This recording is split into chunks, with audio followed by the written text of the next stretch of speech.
Home burial by Robert Frost. Robert Frost nature को depict करता है, बट उसका नेचर को पोर्ट्रे करने का वे बिल्कुल डिफरेंट है बाकी पोइट से।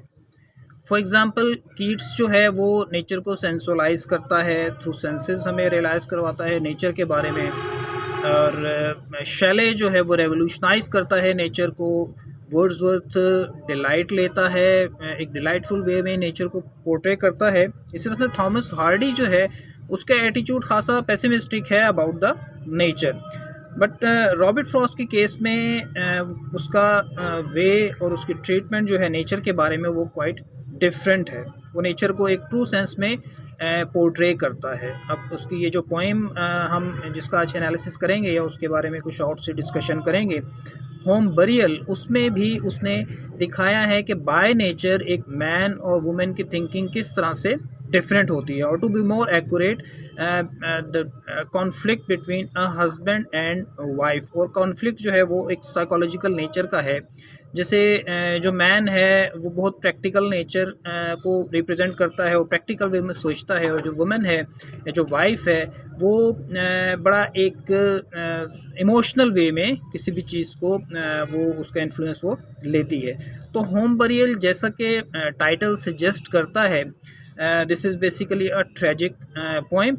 और एक हस्बैंड एंड वाइफ के बारे में है जो जिनके चाइल्ड की डेथ हो चुकी है। तो हम इसको ट्रेजिक कह सकते हैं, साथ ही इसको हम एक डोमेस्टिक कॉन्फ्लिक्ट भी कह सकते हैं, या डोमेस्टिक ट्रेजिडी इसको हम वो कह सकते हैं। पोएम का स्टार्ट ही बहुत ड्रामेटिक वे में होता है, मच लाइक अ डायरेक्टर जिस तरह से वो डायरेक्शन देता है, सेट डायरेक्शन देता है, उसी तरह से हमें रॉबर्ट फ्रॉस्ट भी जो शो करता है कि उन दोनों की पोजीशन क्या थी। फॉर एग्जांपल वो शो करता है कि जो वाइफ है वो स्टेयर्स पे ऊपर खड़ी है और हस्बैंड जो है वो नीचे खड़ा है। तो this symbolically represents the difference of opinion, कितना उनके दरमियान गैप है उन दोनों के दरमियान। और वो अपने चाइल्ड को, मैन जो है वो हस्बैंड जो है वो दफना के आया है, उसको बरी करके आया है, और वुमेन अभी तक उसी शॉकिंग पोजीशन में है। तो वो जो एक दूसरे का डिफरेंस यहीं से स्टार्ट होता है, from the very beginning of the poem. इनमें जो पोइट पोर्ट्रे करता है सीन को, वो थ्रू डायलॉग पोर्ट्रे करता है। ये एक बड़ी रेयर क्वालिटी है जो बहुत कम पोइट्स के अंदर वो हमें नज़र आती है कि वो through dialogues of the characters इसको शो करते हैं, पूरे पैनोरामा को, पूरे सीन को। तो इस इन फर्स्ट शुरू की लाइंस में हम देखते हैं कि वो वाइफ जो है वो नीचे उतरना चाह रही होती है, जो आ रही होती है, हस्बैंड जो उसकी तरफ देखता है, बार बार वो पीछे मुड़ के देख रही होती है। उसके अंदर उसके जेस्चर्स में, उसके हर स्टेप में हमें एक सस्पिशियसनेस नज़र आती है कि बार बार पीछे मुड़ के देख रही है, पता नहीं किस चीज़ को। हस्बैंड को भी इस बात का वो तजस्सुस होता है, और वो फाइनली उसको पता चलता है कि she was looking towards the graveyard. वो ग्रेवयार्ड की तरफ देख रही है जहाँ पे उसके बच्चे को वो दफन किया गया, उनका फर्स्ट बर्न वो चाइल्ड है, उसकी वो तदफीन की गई है वहाँ पे। और वो हेजिटेंट है, खुल के बात भी नहीं करना चाह रही हस्बैंड अपने हस्बैंड से। सो वो उसको वो बताती भी नहीं है कि वो क्या देख रही है। हस्बैंड खुद से देखता है तो उसको रियलाइज़ होता है कि इससे पहले तो उसने इस जगह को कभी नहीं देखा था, और इससे पहले उसने कभी गौर भी नहीं किया था कि यहाँ पे ये कोई ग्रेवयार्ड है। और अब जो उसको गौर करता है जहाँ पे अपने बेटे को वो दफना के आया है, तो उसको पता चलता है कि वहाँ पे तो एक वो ग्रेवयार्ड है जिसको वो ऑब्ज़र्व कर रही थी उसकी वाइफ। और उसकी वाइफ भी जो है वो सस्पिशियस वे में उससे पूछती है कि what is it, what she said, कि उसको पूछती है कि क्या तुमने देखा, क्या तुम्हें वो नज़र आया। उसको फिर वो यकीन नहीं होता कि ये उसी तरह से देख रहा है इस ग्रेवयार्ड को जिस तरह से मैं देख रही थी। तो वो उसको चैलेंज करती है, she challenge, you don't, she challenge, tell me what it is. Challenging way में उसको पूछती है कि तुमने क्या देखा है। मतलब उसके जहन में होता है कि इसको अभी भी इस बात की परवाह नहीं है कि इनके बच्चे की डेथ हो चुकी है। तो हस्बैंड जो है वो इस बात को कॉन्फेस करता है कि मैंने इस जगह पे पहले इस तरह से गौर नहीं किया, इसको इस तरह से कंसिडर नहीं किया, इस प्लेस को देखा नहीं, हो एक रूटीन की मुझे वो चीज़ लगती थी इससे पहले। और वो फिर कहता है not so much larger than a bedroom is it. तो वो उसको इन टर्म्स ऑफ प्लेस वो ले रहा होता है कि इतना ही उसकी वो प्लेस है। और फिर वो उसको पता चलता है कि वो जो माउंड है वो बेसिकली वो ग्रेव है उसके चाइल्ड की, जहाँ उसको दफना के है। तो जब इस चीज़ को मेंशन करता है चाइल्ड की ग्रेव को, तो वाइफ जो है वो हिस्टेरिकली उसको कहती है कि don't don't don't don't, she cried. तो it shows the intensity of her feelings, कि वो कितनी इंटेंस है इस मामले में और कितनी सेंसिटिव है इस मामले में।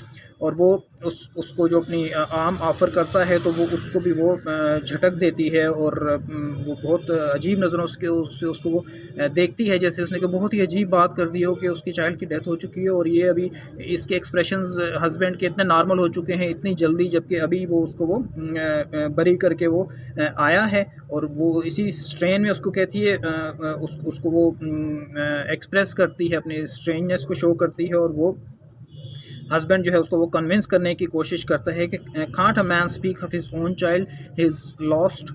तो वो उसको कहते हैं not you, oh where's my hat, oh I don't need it.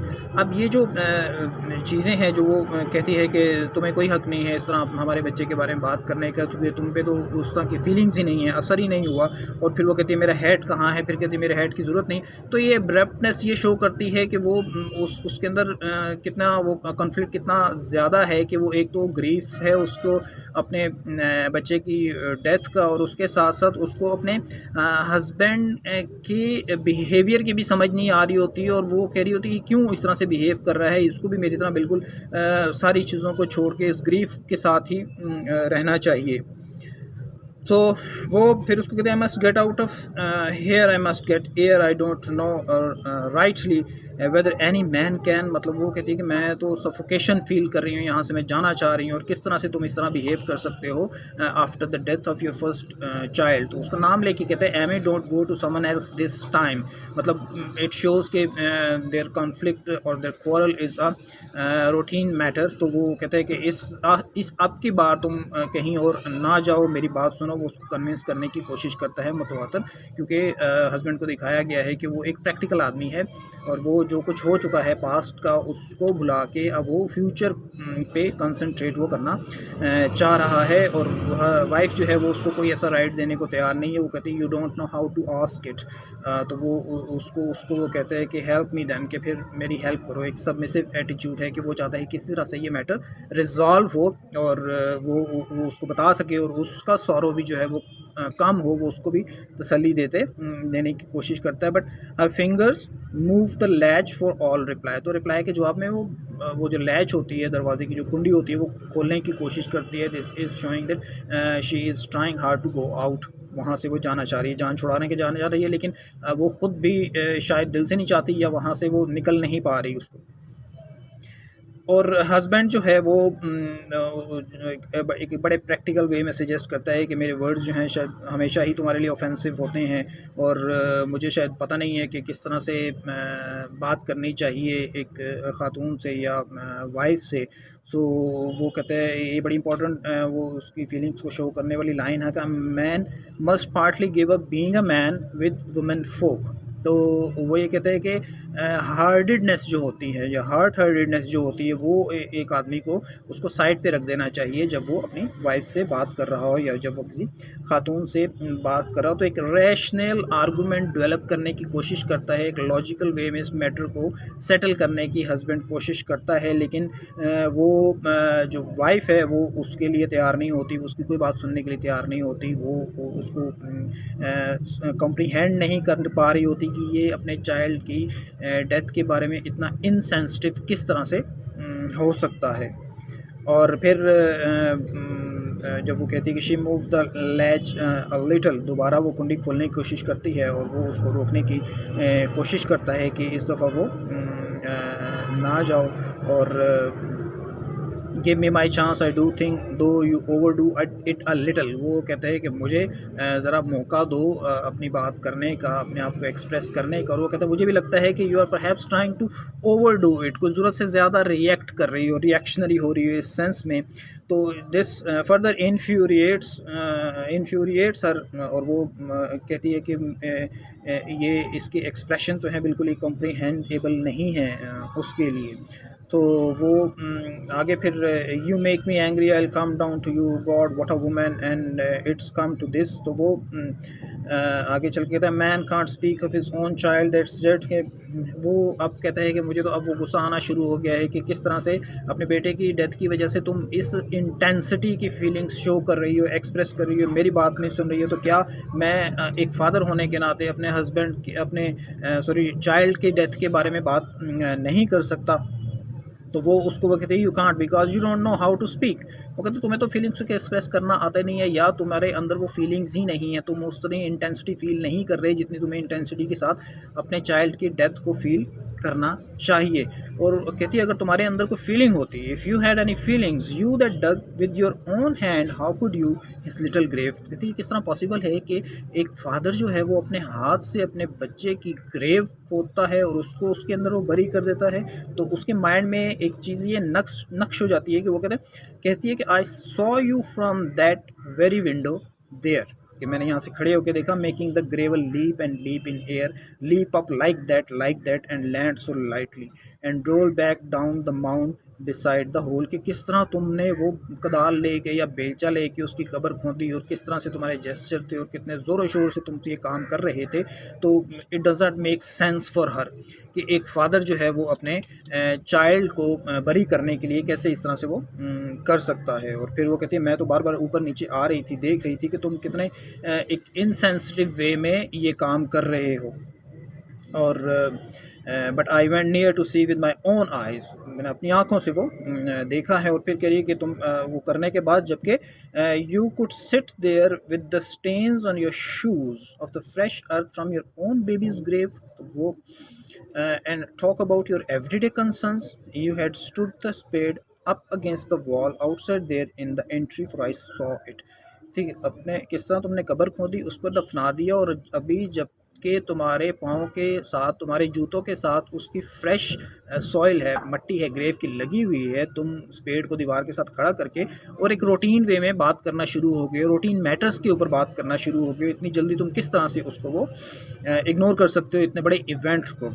I shall laugh the worst laugh I ever laughed. I'm cursed God if I don't believe I'm cursed। ये बेसिकली एक रेफरेंस है William Shakespeare के play Hamlet से जो Robert Frost ने यहाँ पे वो दिया है। तो उसकी एक खातून की ये हिस्टेरिकल कंडीशन को शो करता है, उसकी इंटेंसिटी ऑफ फीलिंग इतनी ज़्यादा हो गई है और एक necessary outcome of the grief नज़र आता है कि I shall laugh the worst laugh I ever laughed, कि वो इस तरह के डायलॉग्स बोलती है। और वो उसको बताती है कि मैं वो वर्ड भी रिपीट कर सकती हूँ जो तुम्हें मैंने कहते हुए सुना है कि 3 foggy mornings and 1 rainy day will rot the best birch fence a man can build। कहते इतना वर्ल्डली अफेयर्स के बारे में तुम किस तरह बात कर सकते हो जबकि अभी तुमने अपने चाइल्ड को बरी किया है। और बेसिकली जो वर्ड है रॉट का डिके को शो करता है, ये डिस्ट्रक्शन को शो करता है। तो जब ये वर्ड सुनती है तो वो उसके माइंड में सिग्नल जाता है कि वो अपने बेटे के बारे में सोचती है जो कि ग्रेव में है और उसकी बॉडी डिके होना शुरू हो गई। तो दिस फर्दर टेरिफाइज हर, तो वो इस वजह से और ज़्यादा उसकी फीलिंग्स इंटेंस हो जाती हैं। और फिर वो यही है कि जैसे किसी की डेथ होती है, एक दोस्त या उसको दफनाने जाते हैं तो कितनी जल्दी कब्र में दफनाने के बाद फिर वो अपनी रूटीन लाइफ में मसरूफ़ हो जाते हैं, मशगूल हो जाते हैं। तो much in the same way husband जो है वो ये इस तरह का एटीट्यूड शो करता है कि जो हुआ सो हुआ, अब आगे की वो सोचनी चाहिए। और वो बड़ी हैरान होती है इस बात पे उसकी वाइफ के किस तरह ये सारी बातें कर सकता है और वो बेटर फील कर सकता है। जबकि अभी आज के ही दिन ये वाक़या हुआ और आज के ही दिन वो अपने बेटे को वहाँ पे दफना के आया है। और फिर वो जाने की कोशिश करती है, वहाँ से निकलने की कोशिश करती है, लेकिन वो हस्बैंड उसको रोकने की कोशिश करता है, उसका नाम लेके कहता है Amy there is someone coming down the road, कि कोई आ रहा है, किसी के फुट स्टेप्स हैं। वो उसको रोकने की कोशिश करता है कि वो ना जाए। तो वो उसको कहती है कि तुम समझते हो कि सिर्फ बातें ही करना सब कुछ है, कोई डिस्कस करना ही सब कुछ है, हमें ये इतना ज़्यादा फ़ील हो रहा है, ग्रीफ फ़ील होना चाहिए हमें, और मुझे यहाँ से वो लाजमी जाना है, मैं तुम्हारे साथ अब वो रह सकती। तो फिर वो एक bit of hope last 3 lines में हमें नज़र आती है कि वो दरवाज़े को खोलती है, वो पूरा नहीं खोलती, उसको दरवाज़े को थोड़ा सा खोलती है और वो उससे पूछता है कि कहाँ तुम जाना चाह रही हो, मुझे बताओ, मैं तुम्हें लेने आऊँगा। I will follow and bring you back by force, I will. तो डिटर्मिनेशन ऑफ हस्बैंड जो होता है कि वो उसको अपनी वाइफ को कन्विंस करने की कोशिश करता है कि वो उस ग्रीफ से बाहर निकल आए, उसने जो अपने बहुत ज़्यादा अपने आप को एक होल के अंदर बंद कर लिया है उसका, ताकि उसका भी कैथारसिस हो। तो एक ट्रेजिक इवेंट पर मबनी है ये पोएम है, जिसमें बेसिकली दिखाया गया कि थिंकिंग पैटर्न्स जो हैं वो हस्बैंड के और वाइफ की किस तरह से डिफ़र करते हैं एक दूसरे से। एक बहुत ज़्यादा प्रैक्टिकल है और एक बहुत ज़्यादा इमोशनल है, और ये दोनों बहुत एक्सट्रीम्स हैं। इन एक्सट्रीम्स को रिकंसाइल करना apparently is kind of impossible things. तो ये थी रॉबर्ट फ्रॉस्ट की ये poem home burial. I hope कि आपको इसके अंदर दिया गया आइडिया और इसकी जो साइकोलॉजिकल सिग्निफिकेंस है वो समझ आ गई होगी। तो फिर भी अगर कोई चीज़ ऐसी है जो आपको समझ नहीं आई और कोई आइडिया आपको क्लिक नहीं किया, तो you are always welcome to question in the comments below. Thank you very much for watching.